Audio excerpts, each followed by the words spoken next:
Amigos, muy buenos días. Bienvenidos a Desde la Radio, a través de Radio Nacional del Perú y 7.3 Noticias, TV Perú a nivel nacional.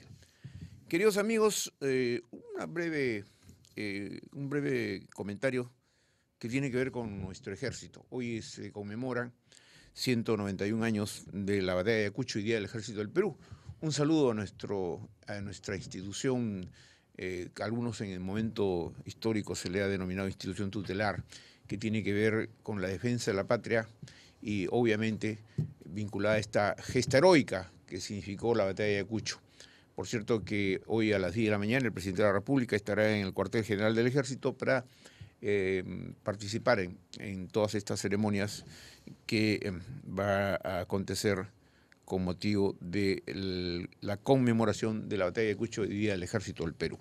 Bien, queridos amigos, aprovecharé estos 29 minutos, pero los voy a aprovechar de una manera tal que a usted le sienta satisfacción, porque nuestro invitado es un invitado de lujo realmente, porque yo considero que es tal vez uno de los periodistas más serios, responsables y de un enorme juicio que él tiene en sus análisis respecto a juicios de valor y todo lo demás que contribuye mucho al fortalecimiento de la democracia. Y yo lo leo permanentemente y creo que muchos peruanos siguen muy de cerca a Juan Paredes Castro. Lo que significa Juan Paredes Castro en el gremio del periodismo nacional es algo muy importante. Él nunca se retirará de este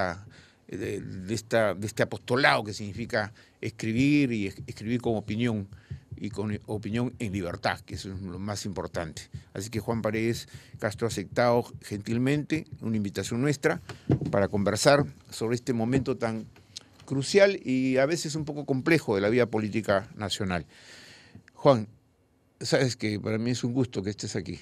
Tú lo sabes. Buenos días, Alberto, y gracias por la presentación. No, aprecio mucho tus palabras. No, al contrario, tú sabes el gran aprecio que te tenemos los periodistas, ¿no? Gracias. Por tu trabajo indesmayable para fijar y establecer opinión pública, esto es muy importante. Paracas, vamos a situarnos en esta primera presentación. Paracas, IPAE, CADE, ¿no? Y voy a recoger lo que dice El Comercio en su editorial, Sueños de Paracas. Los candidatos fueron a soñar, los candidatos fueron digamos, en lugar de pisar tierra firme, fueron a ver qué se puede decir para un pueblo que está esperando soluciones a sus problemas. ¿Qué significado tiene estos ofrecimientos así en cantidades industriales para que el público finalmente opte por votar por alguno de ellos, de estos cinco, por lo menos de estos cinco principales? ¿Fue sueño de opio, sueño de qué? No sé, pero hay ofertas un poco...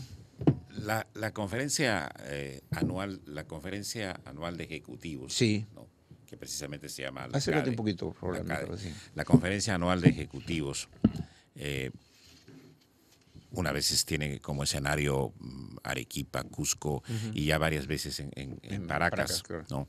Es un foro de reflexión importante, cierto, pero que cobra una trascendencia especial cuando se lleva a cabo en momentos en que un gobierno termina y empieza prácticamente coincidentemente, empieza un proceso electoral para el gobierno que viene.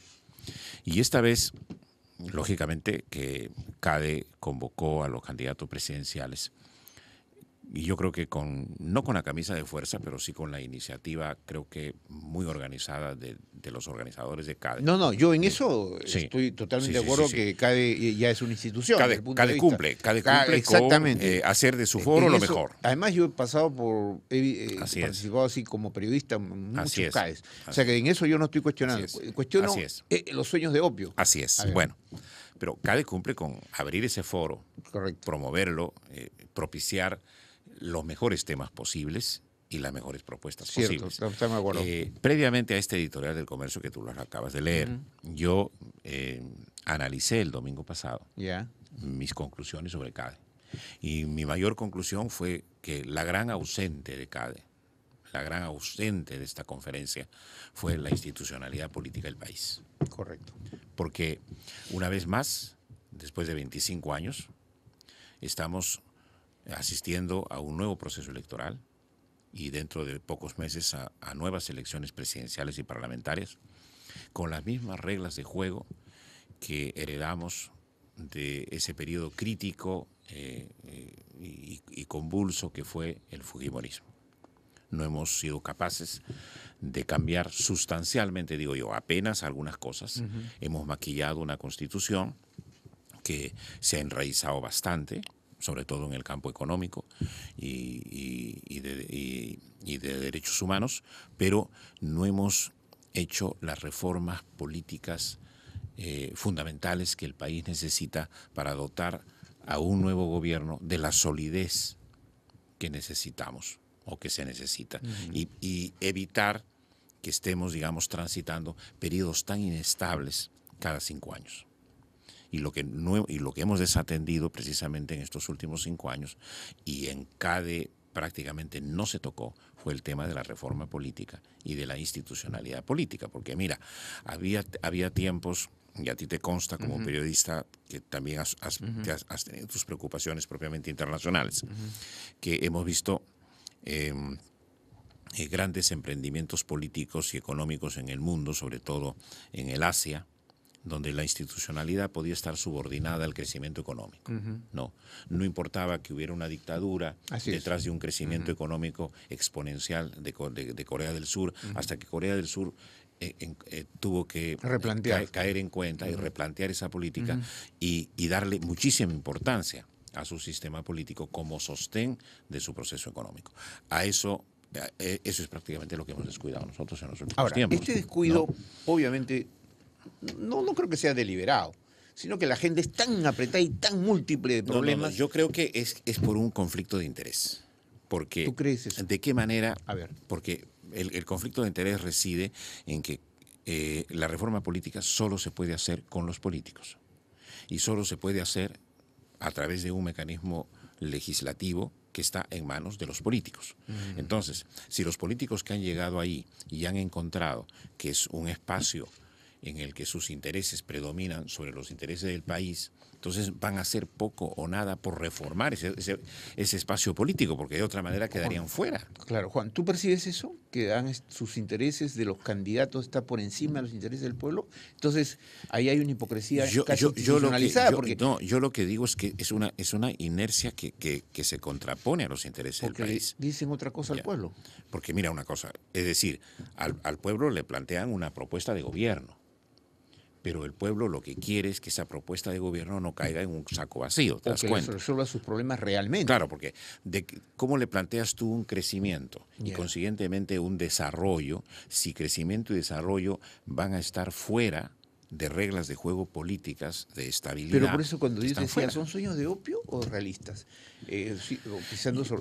Porque mira, simplemente para acotar a tu reflexión, es el hecho de que se habló hasta del Tren Bala, ¿no? Que claro, Alan García tomó distancia y dijo, no, es una locura, están locos. Pero verdaderamente el Tren Bala, propuesto por Acuña, propuesto por otro candidato, a mí me parece una cosa un poco extraña, ¿no? ¿Por qué? Porque acá tenemos años y años, décadas, que no logramos tener una verdadera carretera central, ¿no es cierto? Así es. Entonces, que es importantísimo, estratégica la carretera central. Y todos los años estamos embotellados ahí. La Panamericana, esta doble vía de ida y de retorno de la Panamericana, solo está más o menos hasta Cañete. Yo creo que hace 30 años, hasta donde yo recuerde, hubo una propuesta aquí para 1 metro de Lima. Lo hacían los italianos. Pero no, señores. ¿Por qué tienen que hacerlo los italianos? Debemos hacerlo nosotros. Pero si no tenemos los recursos, ¿no? Pero hay pues la tendencia a que en el Perú se manejen internamente los recursos y las licitaciones. Bueno, pero simplemente te digo, sueños de opio es la expresión que el comercio le da a su titular de hoy. Y yo lo que diría como conclusión de CADE es que las piezas no encajan, porque la carreta está por delante de los caballos. Eso es. O sea, ¿por qué arrimar la reforma política a un costado que es tan importante? No lo digo yo porque la reforma política tenga que estar hecha en este momento, sino porque debió haber habido un compromiso de los candidatos, de todos, En primer lugar, con la reforma política, porque sin la reforma política vamos a seguir gerenciando en este país de manera demasiado informal. O sea, tratando de administrar crisis. Exactamente. Exacto. Ya. Exacto. Lo cierto, Juan, esa es una primera conclusión. Sí, para obviamente.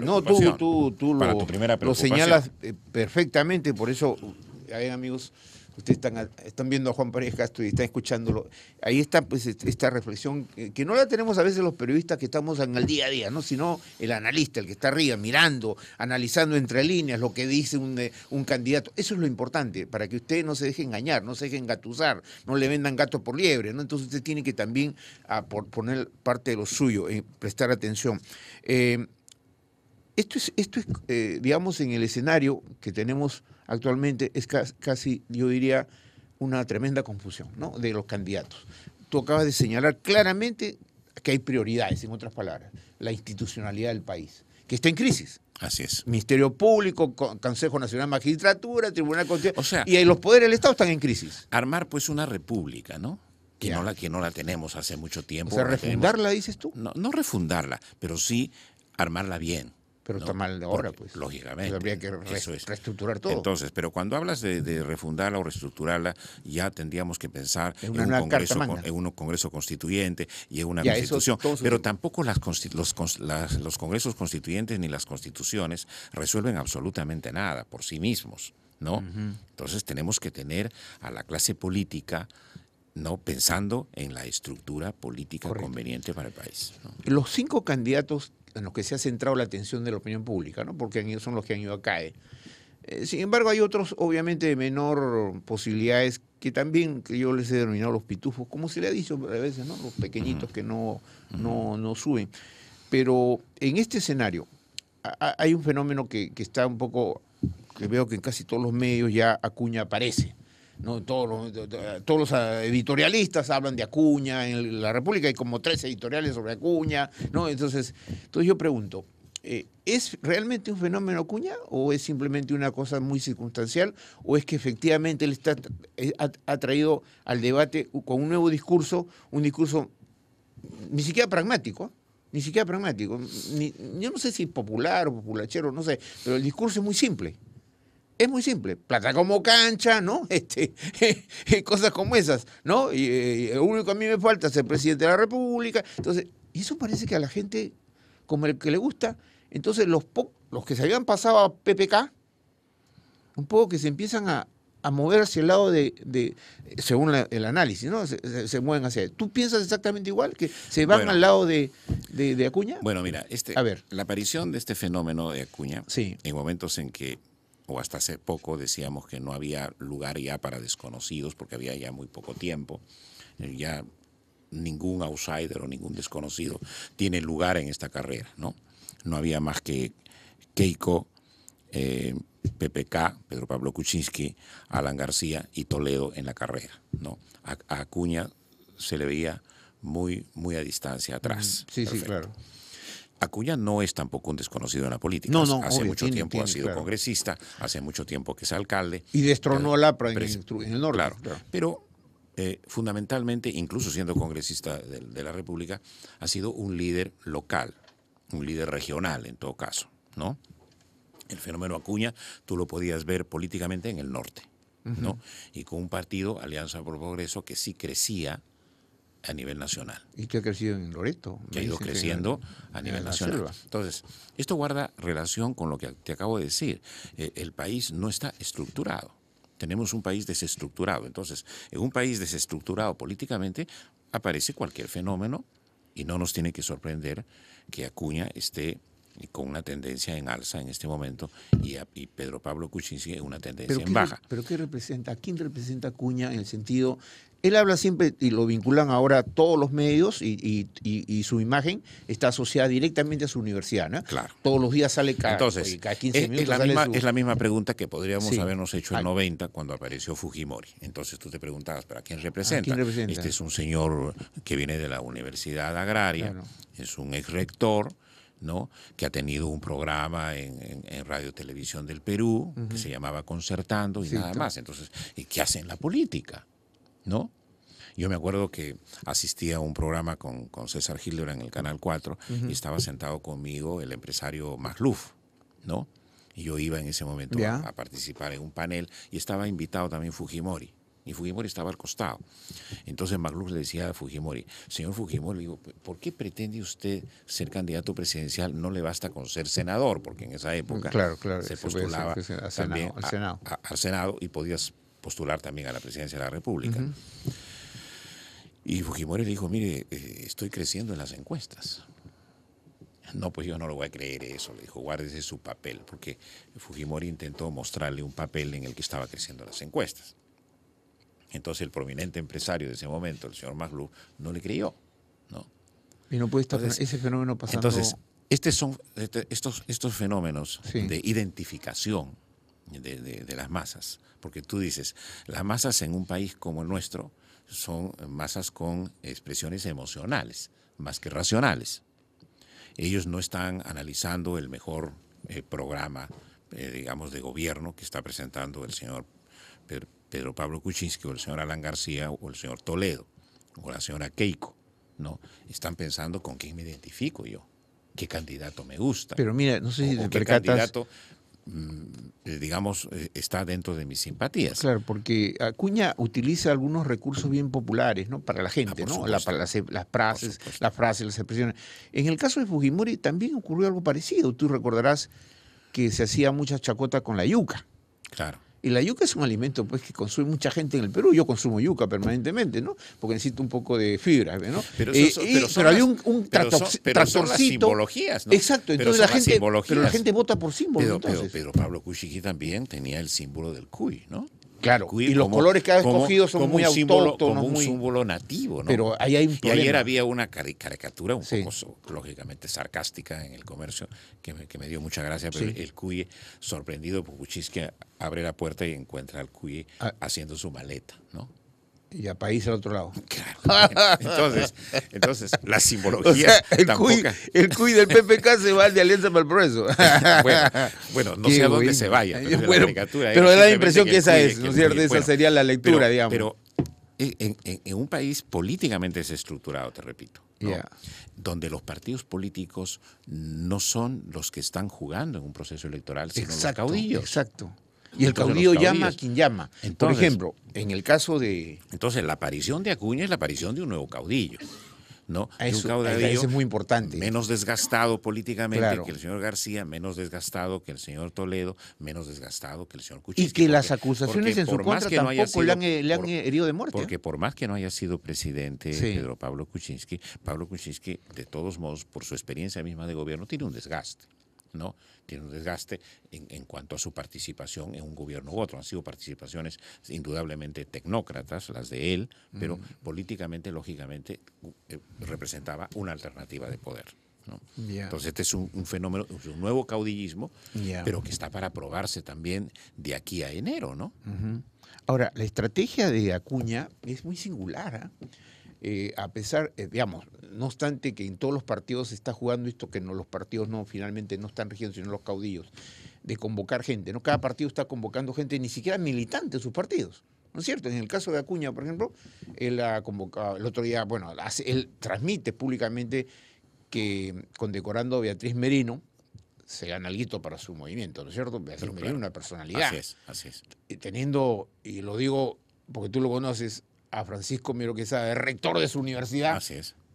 También le da prestigio. Así o sea, es. digamos, no es bobo. Perdona César que yo diga la palabra bobo. Yo lo conozco a César Acuña hace muchos años, pero ahora que yo tengo que entrevistarlo, voy a tener que entrevistarlo con dureza porque a mí me interesa que quien llegue como ciudadano, ¿no? Al poder no venga a embromarle a la gente ni a embrollarlo, ¿no? Sino que diga las cosas que son. Porque ayer leí un titular, no sé si, creo que ha sido del Comercio, ¿no? Que él declara, sí, en el Comercio, dice, cuando llegue le preguntaré al ministro de Economía cómo vamos a hacer para atender estas ofertas, ¿no? Lo que estoy diciendo. Entonces, pero si ya lanzaste las ofertas, no lo sabes cómo las vas a hacer. Claro. Ese es el tema. Él mismo se está contradiciendo, ¿no? Claro. Ahí hay un detalle. A diferencia de un candidato como Alan García, que te presenta un plan de gobierno o un plan de trabajo de Estado, ¿no? Muy bien estructurado, y Pedro Pablo Kuczynski también. Acuña simplemente le da un giro a algunos conceptos muy sencillos. No dice, bueno, yo no ofrezco crecimiento, dice, ¿no? Que no sea un crecimiento con desarrollo. Correcto, sí, ¿no? sí. Ajá. Es muy razonable. Yo no... No ofrezco 6, dice. 3 probablemente, no, pero pero mire ese concepto, dice, ¿no? Sí, sí, sí. Yo no estoy preocupado por un crecimiento. Yo estoy preocupado por un crecimiento con desarrollo. Sencillo. Como cuando Fujimori decía educación, tecnología y trabajo, ¿no? Acuña dice, lo primero es la educación. Nada más. No entra en un desarrollo mayor. Obvio. O sea, sus expresiones son eslogans. Exactamente. Son nada breves. Más. Son eslogans. Pero él dice, no quiero hablar de inversión si es que la inversión no es rentabilidad. O sea, en otras palabras, un poco para graficar, ¿no? Sí. Para que la gente entienda. Él tuitea. O sea, 140 caracteres cada mensaje. Bueno, algo así. Eslogan. Eslogan, por eso digo. Pero un eslogan que te llega. Él dice, bueno, yo no invierto donde no haya resultados. O yo no invierto si es que no exijo resultados. ¿Pero es pragmatismo o qué? Bueno, es pragmatismo y viene un poco de la cosecha propia. Es decir, yo como empresario no sé perder. Y yo donde invierto, gano. Claro, él dice, he sido académico, gané. He sido empresario, gané. He sido político, gané. Es lo que dice su fórmula, claro, ¿no? Entonces, yo invierto y exijo resultados. Yeah. ¿no? Y lo otro que dice él es que, hablando del presupuesto público, dice, no tendrá que regresar ningún dinero al Estado. Se debe invertir la todo. capacidad de gasto, capacidad de gasto, 100%. Pero eso entonces, esos son eslogans. Sí, él no ha entrado a desarrollar grandes cosas. Claro, pero eso que incluso dice, la educación, primero que nada, tampoco te hace un desarrollo de la educación.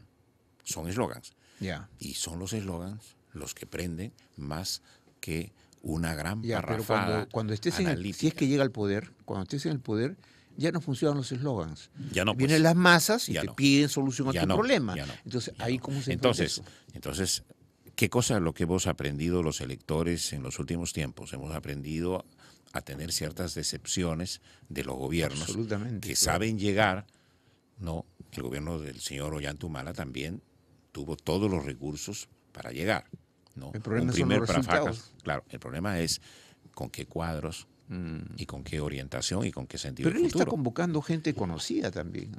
Pues Anel Townsend es una persona, claro. Aquí le he puesto tiene a Luis Iberico, ¿no? No, claro, pero también. Lo que pasa es que todavía Luis Iberico tiene que tener un perfil muy bajo porque es presidente del Congreso. Así es. Pero como dice Víctor Andrés García Oliendo, que hace un ratito he conversado con él, ¿no? Sí. Ha publicado un comentario que dice respecto a Anel Townsend, que yo la conozco, Anel es una mujer seria, todo, pero siempre él habla que es un saltaperico porque, digamos, ha pasado pues por varios partidos, incluyendo con Toledo y todo, ¿no?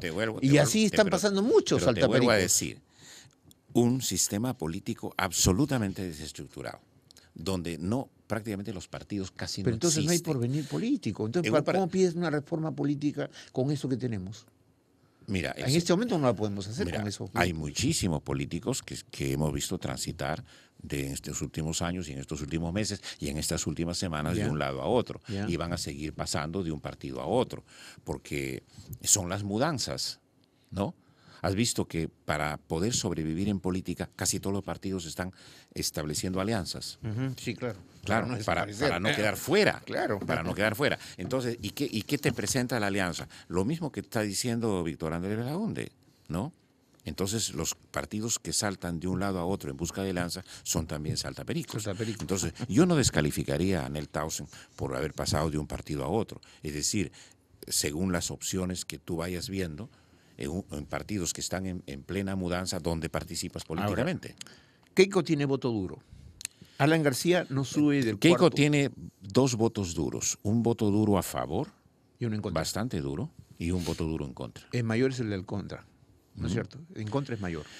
Veamos qué porción de ese voto duro, que ese voto en contra puede también ser un factor decisivamente en contra de ella, o simplemente neutral. Pero no te has dado cuenta, obviamente que te has dado cuenta porque tú lo has analizado, que ella ahora trata de mejorar su discurso, ¿no? De tomar cierta distancia progresivamente del gobierno de su padre. Progresivamente. Pero ¿cuánto del gobierno de su padre y cuánto de la identificación del padre forma parte del voto duro también?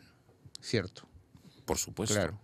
Por supuesto. Ahora, el caso de Alan García es algo que me está extrañando, ¿no? Porque ya, digamos, algunos dicen faltan 3 meses.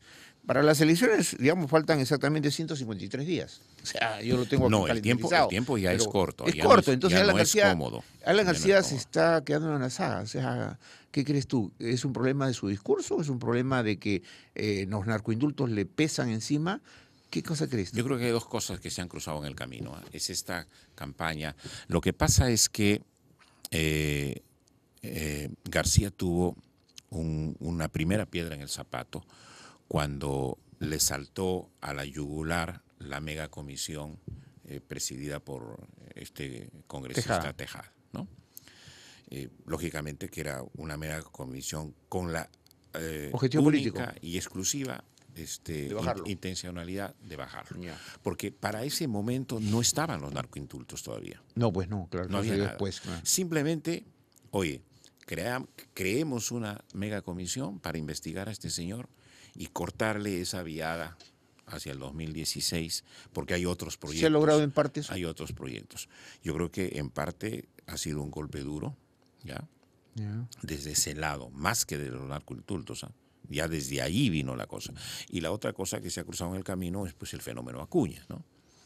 Ahora, Acuña. Toledo, ya porque tengo muy pocos minutitos, realmente una lástima. Pero no descarto que todavía pueda recuperarse. Que García pueda recuperarse pero no sé, en estos no sé hasta qué tiempos cortísimos y a la velocidad que queda. Alejandro Toledo está haciendo una campaña casi, no sé, franciscana, dice él, ¿no? Él mismo dice. Ayer lo vi, no sé si eso ayuda mucho, ¿no? Pero en un puesto de fruta, mostrando una papaya, un racimo de uva, y la gente que le decía, ¿qué le pedirías? Le dice el reportero, ¿no? A Toledo, ¿no? Y que no postule, decía la gente. Eso también ya pues, eso es mala, no, es mala sombra, ¿no? Que le pregunta a una persona y dice, sí, votaré por él, pero dice, ¿quiere usted, qué le pediría a Toledo? Y dice, no, que no postule, dice, ¿no? Entonces Toledo lo queda mirando, le agarra el brazo y no sé qué le dijo, pero silenciosamente. Pero el tema es que Toledo tampoco sube. Y ese ha sido presidente. O sea, los dos expresidentes de la República, ninguno sube. Más allá de lo que las expectativas, porque Toledo no es que hizo un mal gobierno, ¿no es cierto? Sentó las bases para que la economía más o menos... Bueno, así como le ha hecho muchísimo daño el factor megacomisión a Alan García, yo creo que le ha hecho muchísimo daño a Toledo la investigación sobre ingresos, digamos, sospechosos. Ingresos que se ventilan en Costa Rica. Pero lo que no ha aprendido el país es a que los expresidentes debieran constituir ya una reserva política nacional, ¿no? Y esto le hace daño a las reelecciones. Yo creo que las reelecciones le hacen muchísimo daño al país, porque de otra manera tendríamos a un Toledo como un expresidente, tendríamos a Alan García como un expresidente, formando parte de una reserva política nacional. Es como en Chile, has visto, a la hora de la Haya. Ajá. No, sacaron hacia la opinión pública a sus mejores reservas políticas. Sacaron a los expresidentes. Los expresidentes. Así es. Ninguno de ellos enjuiciado, ninguno de ellos perseguido, ¿no? Ninguno de ellos con apetitos reeleccionistas como los Totalmente de acuerdo. Juan, ¿no te imaginas la tremenda frustración que debe tener mucho público que ya no podemos continuar porque se nos va a agotar el tiempo? Pues, bueno, pero todavía quisiera... el proceso electoral todavía es largo. Podemos dar un par de vueltas pero más. Tu aporte ha sido muy importante. Muchas gracias. Realmente ayuda a entender para muchos este complejo problema de la coyuntura política y el proceso electoral, ¿no? Que está en curso. Ahora recordemos siempre que esta es nuestra política. Todos los mencionados son nuestros políticos. Los partidos políticos también forman parte de nuestro país. No vamos a importar nada de fuera, ¿no? Esto es lo que tenemos. Se nos queda, mira, y con lo que tenemos que seguir. Se nos queda la crisis del PPC, se nos queda la crisis de la izquierda, porque ahorita acaban de denunciar fraude, que se han echado abajo a Gonzalo García. El PPC también está en la angustia de su alianza con quién, ¿no? Amigos, ¿cuál será la correlación de fuerzas del futuro político inmediato del Perú? No lo sabemos. Es todo un misterio, pero quien nos va a ayudar eventualmente en los próximos días a entender ese misterio va a ser Juan Paredes Castro. Bueno, Juan, vamos a ver. Te agradezco mucho. Vamos a ver. Mucho realmente, un honor. Muchas gracias, muchas gracias. Queridos amigos, desde la radio, a través de Radio Nacional del Perú y 7.3 Noticias TV Perú a nivel nacional, que tengan ustedes un buen día.